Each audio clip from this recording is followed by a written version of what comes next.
Estamos de volta. O tema do programa de hoje é acessibilidade na cultura. Nossa convidada é a artista plástica Marina Baffini, fundadora da empresa Inclua-me. Marina, quando é que você decidiu, que artista plástica já era, Sim. quando é que você decidiu trabalhar com artes plásticas, mas voltada para a pessoa com deficiência? Como que foi que isso aconteceu? Sim, eu dava aula e começou a haver a inclusão de crianças com deficiência em salas de aula e eu notei a grande ausência de materiais funcionais para este público. Então eu comecei a ir atrás e eu vi que não existia no mercado. Falei, bom, se não existe, alguém tem que produzir. E aí comecei a pesquisar o que poderia ser feito nesse sentido e fui fazer um estágio de 1 ano e pouco lá na Oficina dos Menestréis, com o Deto Montenegro, onde eu aprendi demais a respeito da questão da inclusão. Lá que eu conheci também a Roseli, que eu citei, que é a minha supervisora, e juntas a gente foi desenvolvendo muita coisa, e muita pesquisa, muitos estudos nessa área, porque pouco há de registro nesse sentido, né? Não há livros, não há quase nada que se possa consultar para ter essas informações. Então, minha pesquisa foi muito de campo mesmo. Você trabalhava com artes plásticas, você começou a receber uma demanda de pessoas com deficiência. Eu dava aula e tinha os alunos, eu dava aula de artes. Você falou, opa, como é que eu vou lidar com como é esse que eu vou povo? lidar com essa criançada que um não Preciso enxerga, conhecer do outro meio. não ouve, exato.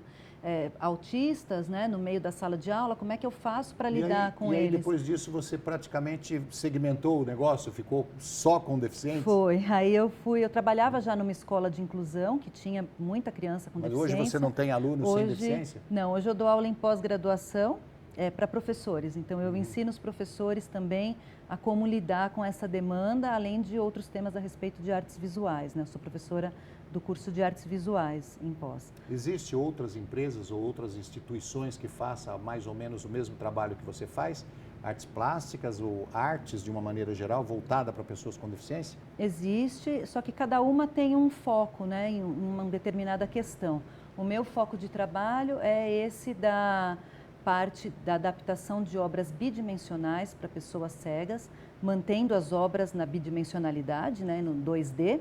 Então, como fazer com que a pessoa tenha acesso a esse conteúdo e também essa questão da experiência estética. Esse é o meu diferencial, digamos, no mercado. Eu trabalho com cores em contraste, porque muitas vezes as empresas também não consideram isso, né, a importância das cores para as pessoas cegas. A pessoa pode já ter enxergado e lembrar das cores, guardar essa memória visual, e também pode nunca ter enxergado, mas ela tem o conceito da cor. Então ela sabe que o vermelho é uma cor intensa, forte, o branco e o preto são cores neutras. Então é muito importante ter a cor na obra e que quando a pessoa também for explicar a respeito dessa obra, que se fale quais cores estão ali presentes. Esse foi um trabalho de pesquisa meu. Então, assim, geralmente a exposição é acompanhada de um monitor, então, porque ele vai descrever a obra para o cego. Ou então tem que ter a descrição da imagem ao lado da obra adaptada para que a pessoa possa acompanhar. A adaptação por si só, ela não é 100% acessível. Está escrito em braille do lado da obra. Isso, tem que ter ou uma audiodescrição a respeito daquela obra, do que a pessoa está tocando, porque ela pode tocar ali principalmente nas referências bidimensionais e aquilo ser qualquer coisa, ela não vai imaginar o que é que ela está tocando, se é um corpo de uma pessoa, se é uma vegetação. As obras tridimensionais, como escultura, por exemplo, já é de um reconhecimento mais fácil, porque o universo da pessoa cega é o tridimensional, tudo para ela é o 3D. A linguagem bidimensional é algo muito novo, por isso que eu tive que pesquisar durante 7, 8 anos para chegar num resultado satisfatório de trabalho, porque é uma grande novidade isso para eles. Quais são os serviços que são mais contratados pela sua empresa, pela Inclua-me?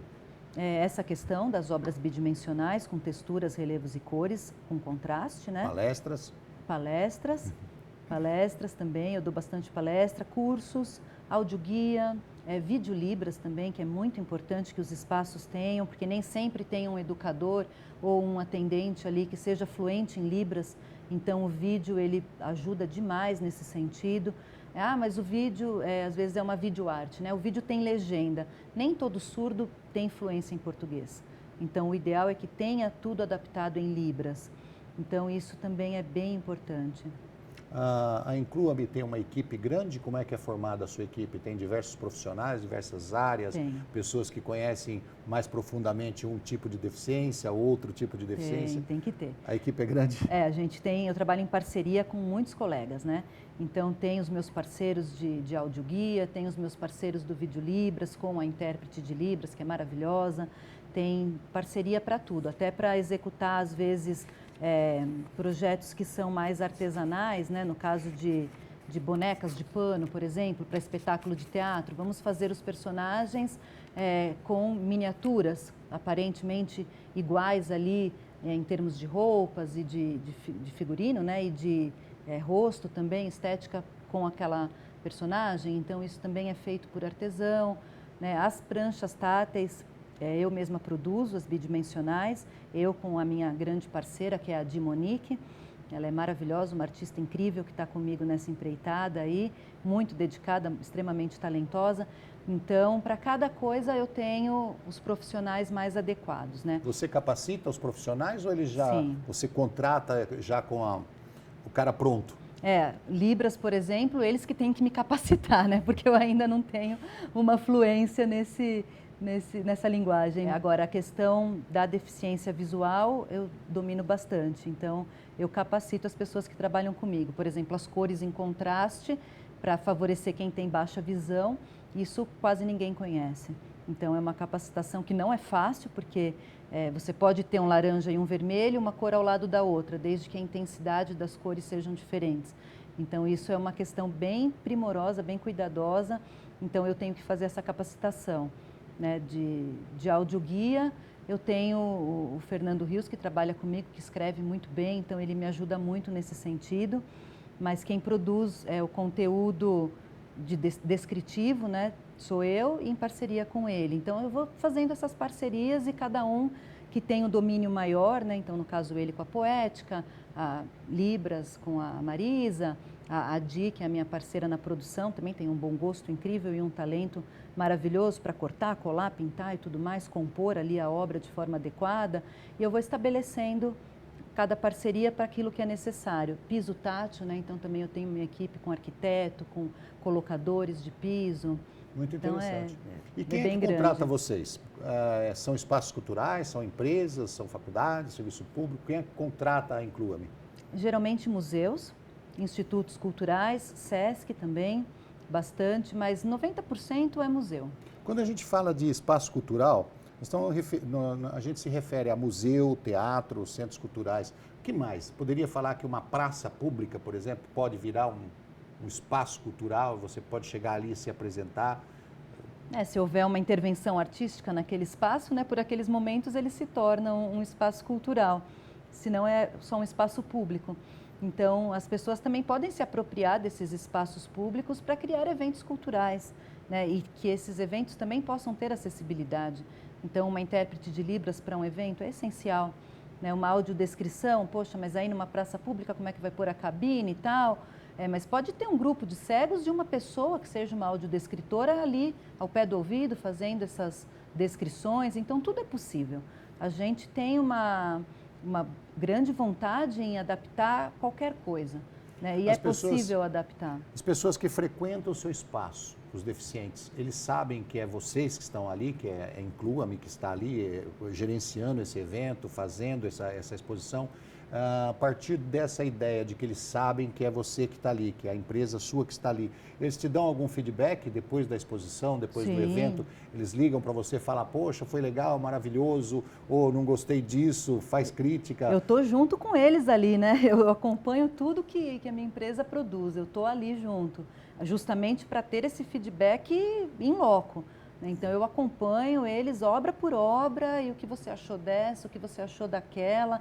Agora, no final do ano, eu fiz a virada inclusiva da Secretaria do Estado de Direitos da Pessoa com Deficiência. E eu adaptei jogos. Então, eu fiz a adaptação do jogo dos 7 erros, por exemplo, para cego. Do jogo da memória, do passa-palavras, palavras cruzadas, que são coisas inéditas. E eu, antes, é claro que passou pelo teste, né, com a Roseli. E depois também lá eu queria saber a opinião de todo mundo, para saber, tá bom, né, supriu a sua condição, a sua necessidade, Ou posso melhorar em alguma coisa e tal? E foi um grande sucesso, foi muito bem aceito esses jogos adaptados. Inclusive, eles querem que eu faça para que isso vá ao mercado, para ser comercializado, porque as crianças não têm isso, não tem esse material para criança. O que para nós sempre foi muito comum ali em revista em quadrinhos, jornais, para uma criança cega, ela nunca teve essa informação. Então, muitos adultos ali não conheciam esses jogos e tiveram a oportunidade de brincar pela primeira vez. Então, isso é bem legal e seria muito bom. Existem leis que obriguem os espaços públicos, os teatros, que façam peças ou que sejam o prédio acessível? Existe lei que obrigue isso? Sim, existe, já faz tempo. Inclusive, eu acho que era em 2016 que era o prazo aí para que todos os espaços tivessem essa questão de acessibilidade já resolvida. Mas ainda depois dessa lei, houve uma grande crescente nesse caminho, mas ainda tem bastante coisa a ser feita. Como você vê a intervenção do poder público? Eles estão interessados realmente em fazer com que os espaços sejam acessíveis? Eles estão cobrando, fiscalizando? Eu acho que sim, talvez, não sei se por um interesse livre ou por essa obrigatoriedade, né? Mas eu vejo sim que muitos museus públicos têm me procurado, têm procurado meus parceiros, meus colegas. Isso tem aumentado bastante. Os museus da USP, né, também o Instituto Butantan, por exemplo, os eventos que eles fazem sempre tem intérprete de Libras e coisas. Isso é muito bom, está crescendo bastante. Eu acho que não é nem só pela questão de ser uma lei, eu acho que as pessoas estão tendo um olhar mais amplo nesse sentido da inclusão, né, já há alguns anos. Marina, infelizmente o nosso tempo acabou. Você quer deixar algum contato para as pessoas te procurarem, saber mais a respeito da Inclua-me? Eu quero. Então, pode me procurar pelas redes sociais, né, Marina Baffini. Tem meu telefone, que eu posso também deixar aí para um WhatsApp, algum contato mais direto, que é o 11 98632 5228. E tem meu e-mail, que é marinabaffini, com 2 Fs, @hotmail.com. Obrigado pela sua participação. Muito obrigado pela oportunidade. E obrigado a você que nos acompanhou no programa de hoje. Se você quiser rever esse ou qualquer outro dos nossos programas, acesse saopaulo.sp.leg.br/TV Câmara SP ou um dos nossos canais nas mídias sociais. Até a próxima, TV Câmara São Paulo. Assista, fique sabendo.